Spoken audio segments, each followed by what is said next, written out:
Hi everyone, I hope you're doing great today. Okay, so in keeping with my promise to keep you updated on the things that are happening, unfolding, and the things that I'm learning every day regarding the upcoming US elections and all the stuff going on around President Donald J. Trump and all his staffers and stuff like that, I have decided to put out another video. But you see, before I tell you why I am actually making this video, let me say this. If you are a Christian, no matter where you are around the world and no matter what you believe or what someone is trying to make you believe, I am pleading with you right now. Would you just please pray? Pray for Donald J. Trump. Pray for his family. Pray for the staff who work with him. I am pleading. I'm just begging. Now, this is no longer a logical appeal. I am only just pleading with you. Maybe it's a compassionate appeal, if you would take it that way. Just please pray and pray fervently. You know, I have made several videos in the past where I told us and I warned us that very soon, getting close to the election time, that there will be a lot of attacks from the enemies of peace, of love, of kindness, of our religious liberties.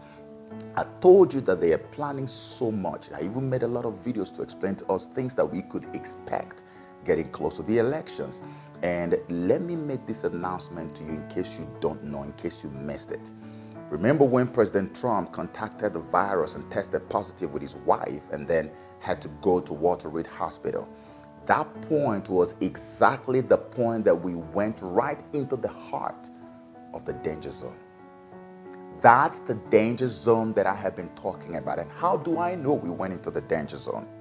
Now, there's something that happened, and I put it in my last video, all right? I am not here to make any allegations because we don't have any empirical evidence. So I'm not going to make any allegations. But I'm only going to ask you, I crave your indulgence to actually do what my people always say in an adage. They say, use your tongue to count your teeth. Can you just reason this with me?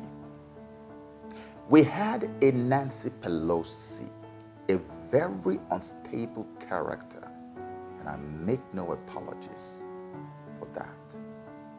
We had a Nancy Pelosi who claimed that she was receiving regular continuation of government briefings.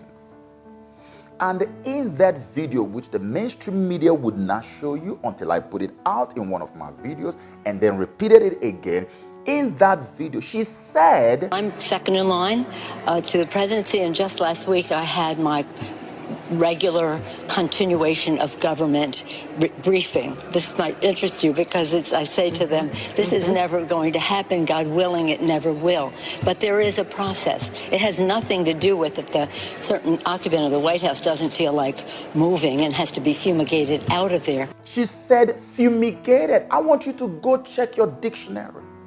Look at what fumigation actually entails, what it means. So Speaker Pelosi made a statement like this, and everybody gave her a pass. That is almost threatening a sitting president of the United States with something fatal, potentially fatal. Because when you fumigate, you don't fumigate to keep alive. You fumigate to kill, to chase out. And all of a sudden, the president of the United States of America tests positive to COVID. His wife does. Almost all his staff now test positive. Everybody testing positive. All of a sudden, out of the blues.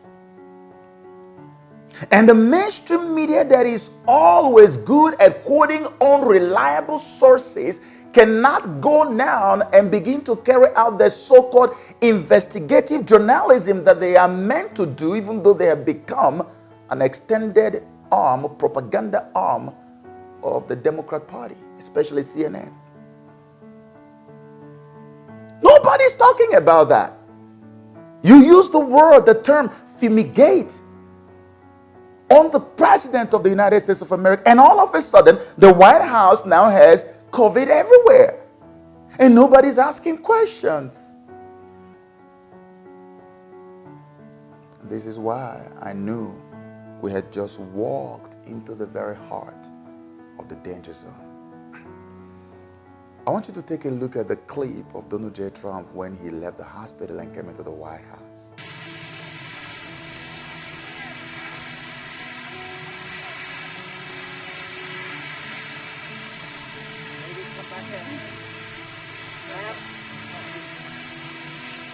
Look at his face as soon as he took off that mask. Look at his face. The man is angry. He looked like someone who had just fought about 10,000 demons and won. He looked so rattled and he looked so angry. I don't know how many of you saw MSNBC, especially CNN. The guys on there, most of whom are actually registered Democrats, were almost crying that the president of the United States, whom his doctor said is now feeling well, is actually returning to the White House.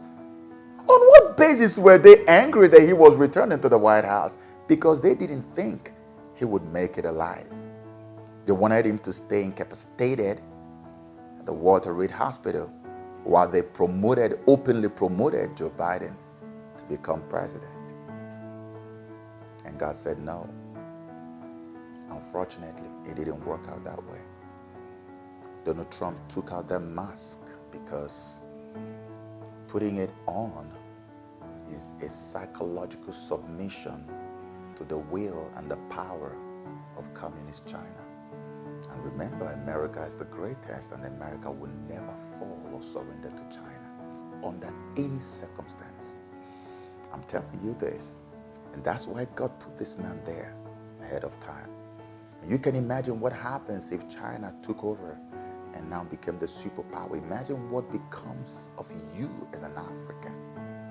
Imagine what becomes of you as a Christian. It's not as if we don't know these things, but for some reason, some demon just comes and enters into people and just makes them to become like robots. Robots who cannot think for themselves, who must be tuned to say something or do something that they don't even believe in. Today, President Donald J. Trump resumes at the Oval Office, and that has become an issue again. They're so angry. They never thought it would be this way. They didn't think he would make it, but he made it, and we are grateful to God. But we should not relax. We need to pray. We need to pray, because you know what is going to happen next? This one, if it fails, like it has already failed, the next one, remember some of the videos I put in the past, and this is based on the vision or the dream that Pastor Dana had, which I interpreted.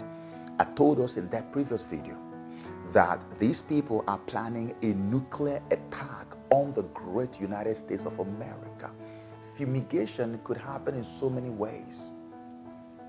If that man continues the way he's going, knowing that they are now hopeless on the left because they can't market Joe Biden well enough to American people, they cannot market Kamala Harris to American people. They have seen, even from the debate that just happened between Pence and Harris, everybody knows the choice is clear. But I'm only here to tell you why I believe that if you are African, if you are Christian, we know who's with us. And this is not an emotional statement. We have evidence. If you want to know more, go to africansfortrump2020.org and click on the page that says Why Trump. So, like I was saying, if this one fails, like it has now failed, you're going to see something happen probably down in South China Sea. And maybe something will happen there and war will be started. And before you know it, nuclear warheads are now being directed at the United States of America. There is nothing you can put past these guys. They are so desperate that if Americans have to die to the tune of even 50 million, they don't care as long as it helps them to remove Trump from office. This is a very dangerous situation, and you should not take this lightly. I'm very, very, very honest with you right now as I'm telling you this. We need to pray. I've seen so many people write me telling me, oh, Brother Joe, God is telling me to really raise up a prayer squad for Donald Trump. In fact, I and my family, we've started praying. And of course, you know, I've been calling for prayers for Trump for the longest time. You know that already. And I have not stopped praying for him. If you have not started, I am pleading with you. Please pray for Donald J. Trump. Trump, remember, because so many people have asked me in the past, Joe, why are you supporting this man? What has he done for us? And that's why I'm referring you to the website, okay?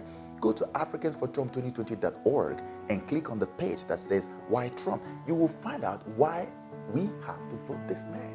I don't have to just spend all that time telling you this in the video. Just visit the website. It's all there. But then watch one thing that you have never thought about, that I have never really been open about this. And I'm going to tell you this right now.